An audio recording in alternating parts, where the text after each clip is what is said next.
So, as a bit of background, I started archery 5 years ago. Um, and when I started archery, I knew that I wanted to be a competitive archer. So, I read the documentation, I read all the books, and one thing that stuck with me is that you should keep a performance journal. Um, some information of what happened in each session, what you're working on, how you can improve, things like that.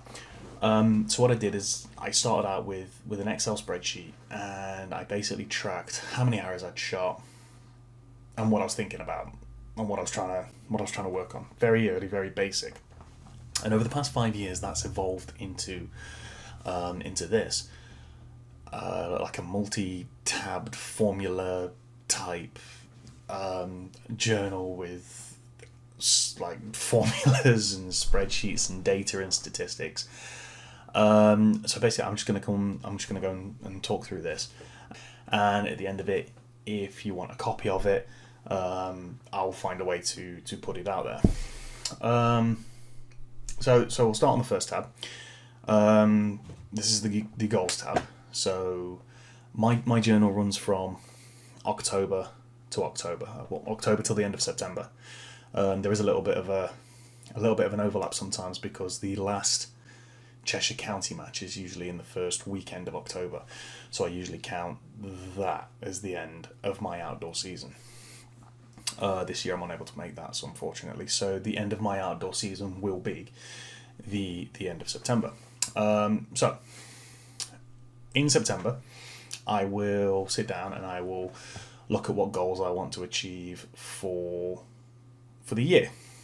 So as you can see in this year, these are process and technique goals. So these will be how I shoot the shot. These are outcome. These are things that can be measured, which directly link back to this. And then there are performance ones. These are kind of like big dream. If this goes right and this goes right, then this will probably happen.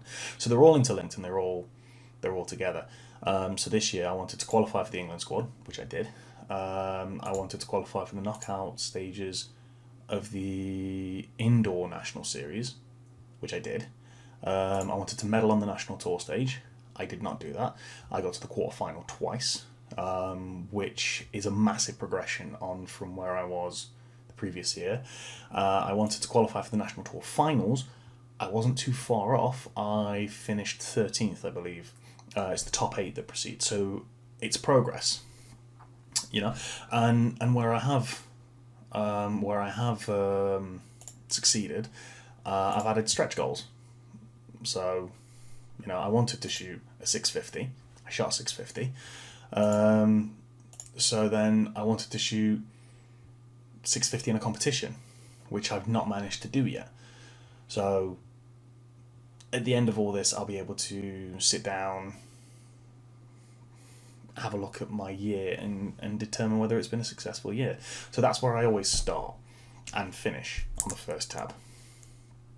Now, the next tab is basically the competitions that I enter. So this is where I will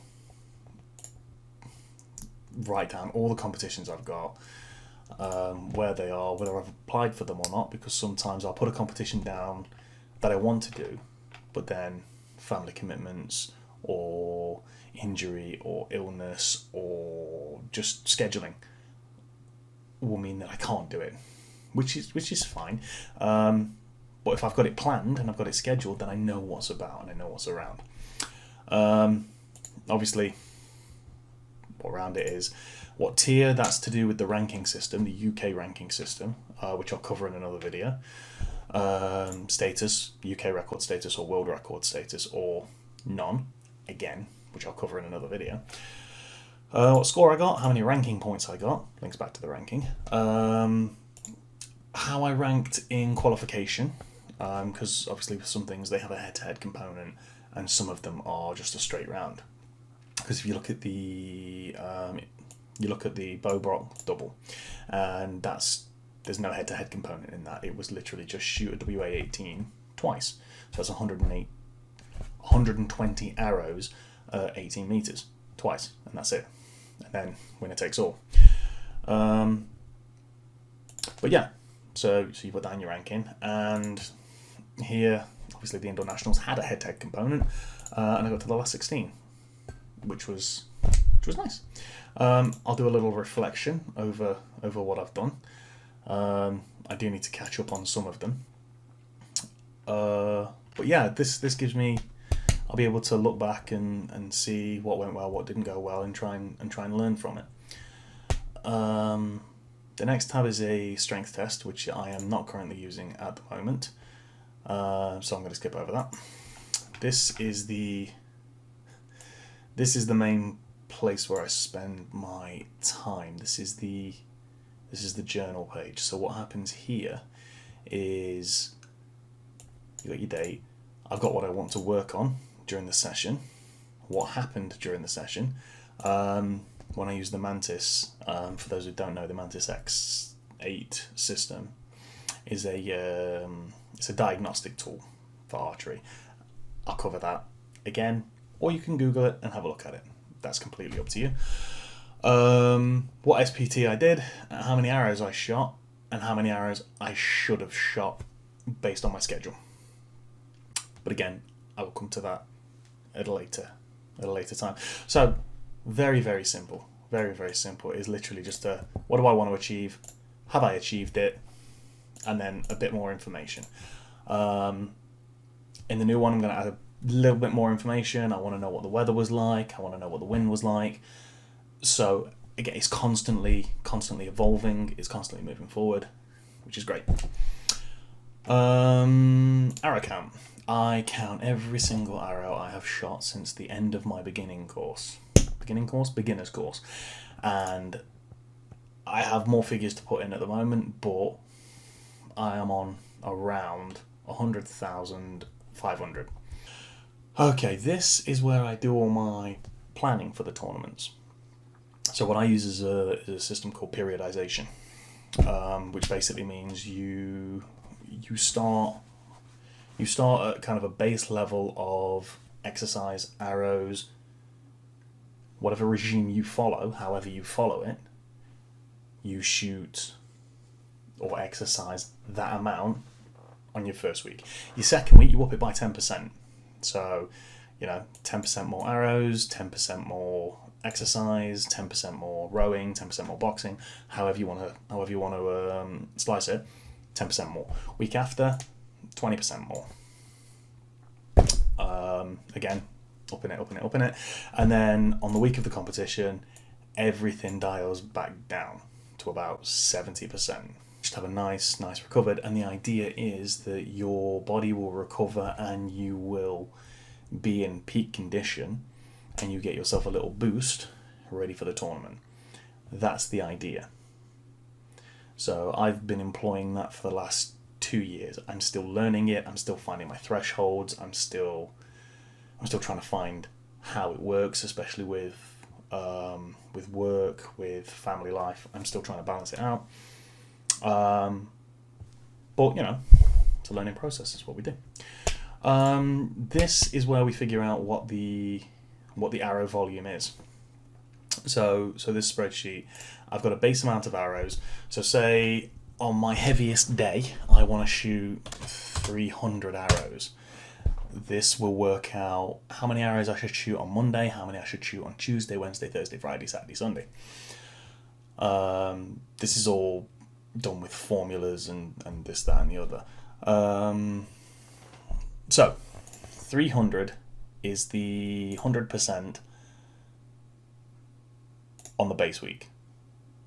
So obviously on the 10% week, that adds an extra 10%, that adds an extra 15%, that adds an extra 20%. If you want to do a deep dive into the periodization, Jake Kaminsky's training book does a great job of doing that, and I think he does some stuff about it on his YouTube channel. Check it out, it's brilliant. But yeah, so you'll have days where you're at 100%, and then you'll have days at 55%. If that was 100%, the values would be 300, be 45. So you get the idea. So when you come down to the idea is to plan all your training so that you can get everything done, and so that you're challenged but it's not dangerous. So it doesn't hurt you. It doesn't physically destroy your shoulders or your back. Anybody can shoot 1,000 arrows in a day if you use proper technique. But yeah, so that's basically where I figure out how many arrows I've got to shoot during the week. These are all the formulas that I've got to use. These are all my tuning charts. So I'll do, every now and again, I'll just basically start from scratch. I'll make sure the bow's centered. I'll make sure the limbs are in line, the center shot's right, and I'll do some fine tuning. But if I record it all, I've got a good basis to start with, so I know where I should be starting. So it shouldn't take too long to set up a brand new bow, which is coming very handy this year. Okay, so this is the time box section. This is where you would plan I've got it in half-hour increments, so I kind of know what I'm doing during my indoor season. I know what I'm doing during my outdoor season, and I can prepare and so I know what's coming up, and I know what I need to do so that I get the right amount of arrows in and I get the amount of training done. Okay, so what I have done is I've got, when I first started shooting, I wanted a way of kind of looking at what I had done. So everything highlighted in yellow is a round that I've shot. The A, B, C, D, all the letters are for the classification that I shoot. So this will be a classification A on recurve, men's recurve. So to get an A men's recurve, I need to shoot 288 on a bray, I need to shoot 291 on a bray 2, and so on and so on. So I can figure out what I need for each classification. Now, I've got columns for my competition PB. So my competition PB for a Portsmouth, that's actually changed, that's now 584. I've not updated this in a while. And that is 563. This is the competition PB. So basically what you would do is you would go to a competition, you would put your PB in, and then you'd be able to track competition PBs. WPB record is our club records. So anything highlighted like this is a club record that I have got. So as you can see, I have all of the indoor records at our club, which is nice. I enjoy that.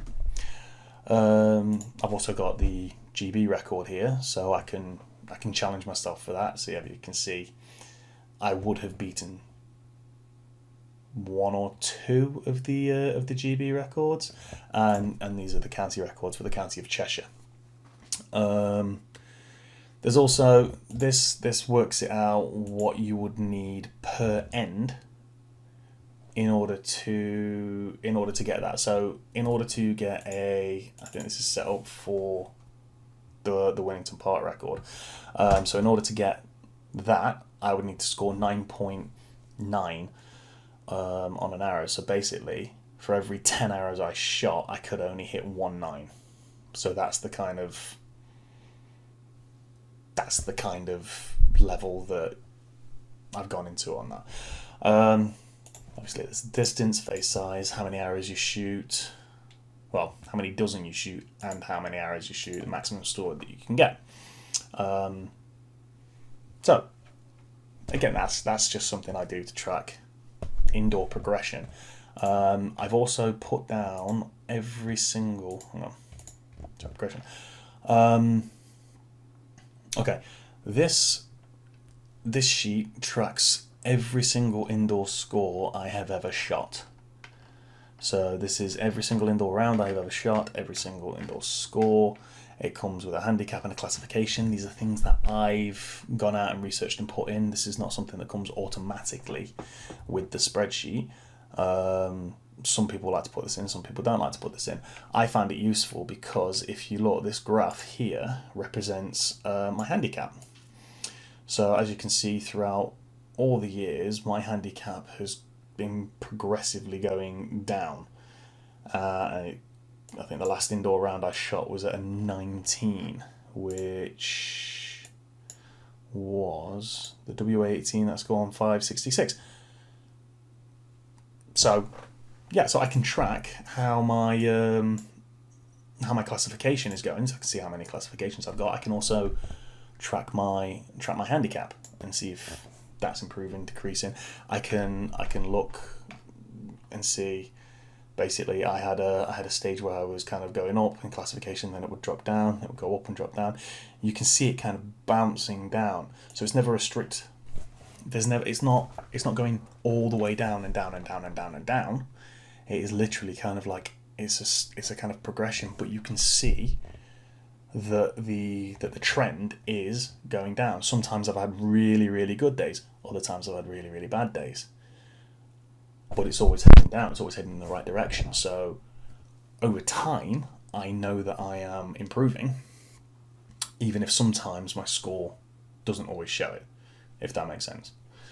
So I've done exactly the same for the outdoor rounds. Obviously, there's a few more outdoor rounds, and the classifications aren't done by letters. So you've got third class, second class, first class, bowman class, master bowman class, grandmaster bowman class. I've still got PB, I've still got competition PB, there's GB record, and there's county record, and these are all the Winnington Park bowman records I currently hold. Again, it tells you what face to use, how many arrows to shoot, what distances you need to shoot, because obviously the distances are pretty much the same indoors. You've only got like 20 yards. If you're lucky, you get 25 yards or 25 meters. If you've got a longer range, I know a lot of ranges are limited to 20 yards. So we just need more 20-yard rounds. Yeah, so a lot of rounds on here. I know some of them have been renamed, and I've not gone through and renamed them all yet. But then again, you can see with the I think this is set to my WA70 round. I've shot a lot of WA70s, but you can see the handicap is constantly coming down.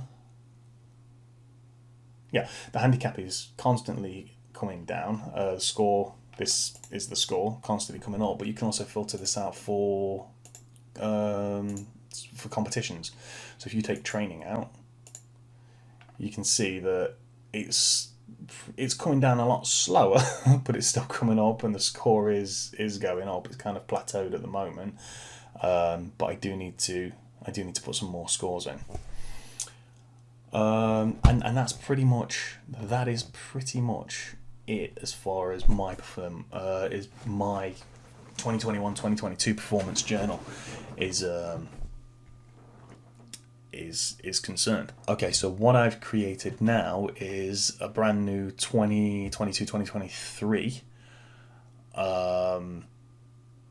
journal that you are able to. I will try and put a link down for somewhere to get hold of one if you're interested in getting hold of one. Basically, you'll fill in all your goals through here. You can use my template if you want, and have stuff you want to work on in your shot, what numbers you want to get, what medals you want to win, all sorts of stuff like that. The journal's been a bit more streamlined this year. I've put the weather in there and taken the mantis out, because I understand that not everybody's got a mantis. Still got the session aims, the session outcome. It's now got the days of the week, and all the weekends are highlighted. Now everything here is linked. So let's just do a case study. So if you say on your 100% day, as it were, you wanted to shoot 100 arrows. Okay, so in the calendar, let's just change these back to, I'll explain how to use this in a second. So October the 1st, you want to go through and do your base week. So that's what you want to do. This is where you will plan how you want to train. So you'll go back to your journal, and all these values will be filled in for you in the first week. So obviously I've just done the first week, so these are the first weeks here. So that will take into account the base week. So say you feeling a bit more optimistic and you want to change it. You want, okay, well, my heaviest day, I want to shoot 150 arrows. So let's say you want to shoot 150 arrows. Still base in there. You come back to your journal, and that's changed. Your heaviest day is 150. So say you don't want your heaviest day on a Wednesday. So you go back to your aerobic volume. Okay, so I don't want my heaviest day on a Wednesday. I want my heaviest day on a Tuesday, and I want a slightly relaxing day on a Wednesday. So you change it that way. So you go back to your journal, and again it's changed. So now your heaviest day is on a Tuesday, and you've got more of a relaxing day on a Wednesday. You can tailor this to however you want. If you don't want to shoot at all there, nothing. If you only want to shoot 3 days a week, then you can shoot any 3 days a week you want, and it will take care of it for you. Now, say you want to let's say you've got a tournament here. Oops, sorry. So you've got a tournament there. So you need to set your recovery here. So you've got your base, you've got your recovery. So you go back to your journal, and that's how many hours you need to shoot.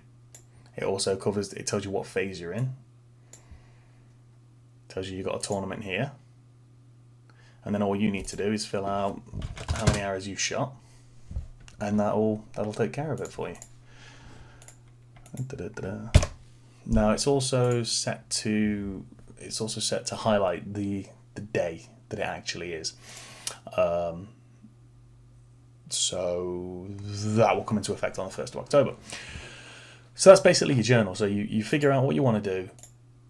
You tell yourself, whoever's doing this, your coach, you can give this to your coach and say, look, this is what I'm doing. Say what the weather is. This is the SPT. I'll do a separate video on SPTs if people really want to, but they're pretty standard in archery. So I'll go through them quickly. The holding drill is literally just kind of holding it up for a certain amount of time and letting down a certain amount of time and just repeating that, and it just builds strength. The power is essentially like double draws. So you come up to full draw, come halfway down, back, down, back, down, back, and you do that a certain amount of reps, a certain amount of times. Dead simple. Flexibility, you pull through the clicker till the clicker clicks, and you just keep pulling, and you see how far you can pull. You do that a certain amount of times. Spot on. Rest, you do nothing. Nothing. So that's the journal covered. So there's not an awful lot more to say about that. Again, I've got exactly the same as I had on the last one. I've got a date that I'm going to a competition. I've got the competition, location, applied, round, whether it's UK, non-UK, what tier it's in, what score I get, ranking points, what ranking I qualify in, whether it's got a head-to-head component, and the final position of the tournament. And again, I've got the comments, so I can have a conversation with myself, coach, whoever, about the day.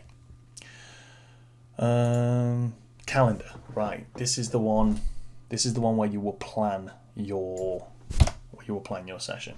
So let's take one of the tournaments. I'll go over here into February. So if there's a double tournament in the middle of February, and it's important to you, and it's the one you want to peak at, work backwards. So I know that I want to recover the week before. Okay? And once I have the recovery, I need to know how many weeks I've got to actually do the training. So if I've got clear time, so what I will have is I will have a 20% week where my load is increased 20%. I will have a 10% week where my load is increased 10%, and I will have my base week where everything is standard. And if we go back to the journal and we come all the way down here, this is where these are the hours that I'm going to have to shoot. This is the phase that I'm in, and the recovery and the tournament, and that's going to give me that's going to let me know what I need to do to train for that competition. It doesn't do any of the SPTs. I can modify that to allow for what I need to allow for. But yeah, that's basically how this works. And to get these numbers, you just come over here, and here's a little key. So if you've got nothing on at the moment, it just gives you a dash, and it's to be confirmed. There's base week 10%, 15% if you want to if you've got a long time before, you can gradually increase it. So you go 10, 15, 20, or if you've got a short amount of time, instead of going 10 to 20, you just do 15 and then back to recovery. You can tailor it to your time needs. As long as you get the recovery and the base in, you can fill in the gap. You can do 2 cycles. You can do base 15 recovery, base 15 recovery. It depends how much time you've got. It depends how much you want to train. It depends on whatever you want. Okay, so the other numbers. So obviously, once you've got a rest day, if you want to rest, you've got a national tour. The national tour, it's basically the FA Cup of archery. So it will tour places depending on your discipline. It will be either a 70 meter or 50 meter round, usually with a head-to-head component. So that just gives you an extra number, so you can assign that to it. I've also got one for the Masters, Target, Champs, Unable to Train, and then I've got a couple of blank ones. So if you go into arrow volume, you can set these up as you want. So if you know how many arrows you're going to score on a national tour, you could put in that many arrows. And then when you set it to national tour, that's how many arrows will come in on that specific day. So you can tailor that and you can customize it. But as you change it, so let's change to Batman. It doesn't say Batman, this is Batman. Batman. So 11 becomes Batman. If you go to volume, that changes to Batman. So you don't need to touch this. The only thing you need to touch is this, and that will fill in everything else. 12. Nope. Unable to train. 11. Batman.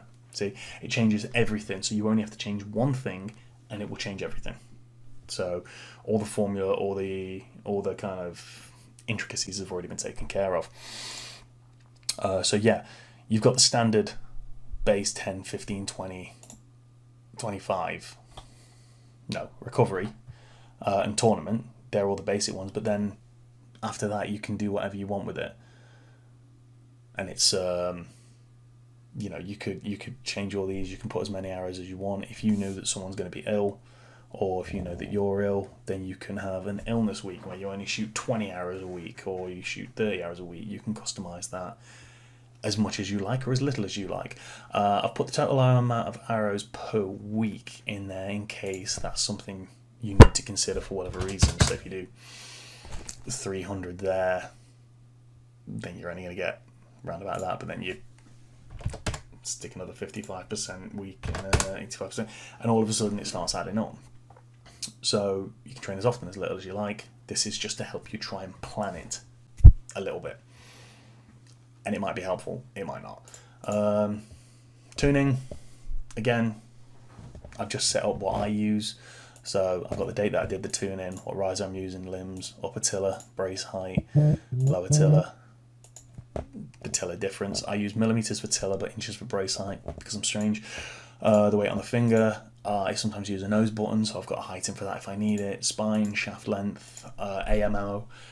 For those who don't know, the AMO is not the same as the shaft length. The AMO is from the throat of the nock to the end of the shaft, whereas the shaft length is just the shaft. So, because points can be different lengths, but I think the nock, where the groove of the nock sits, I think that's consistent. I think that's why you have AMO versus shaft length. What nocks I'm using here, button spring tension. So I currently use a biter at the moment, so what that's set on. Points grain, what fletchings I'm using. Currently using spider veins, so that would just go in there. And any comments, like where the bear shaft's landing. Once I've done my fine tuning, where does the bear shaft land? What's the distance of the center shot? How does the arrow fly? How does it feel on the fingers? Just little intricacies like that might help you set up another bow.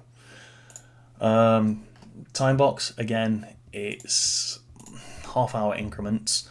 and it basically just helps me plan my week out. It's very loose and fast. It's not set in concrete. It's just to try and help me plan a little bit better. Exactly the same indoor rounds and scores indoors. All the graphs are integrated. These scores, you can either keep them or remove them. They're just examples, really. As you populate your scores, the graphs will be automatically generated. They're not, you don't have to generate them. They are, you can see your trends as and when you want. Same with the outdoor rounds, exactly the same. These can be customized to barebow, compound, recurve, male and women. Completely up to you. Scores outdoor, yeah, and then there's arrow count. I like to keep a count of what arrows I'm doing. So yeah, this is currently on 101,435. But I think I was doing some testing there. I don't think that's actually accurate. But yeah, so that is basically everything on here. If anybody has any questions, please let me know. I'll put a link down at the bottom of where you can get it, and hopefully it does you some favors and helps you out.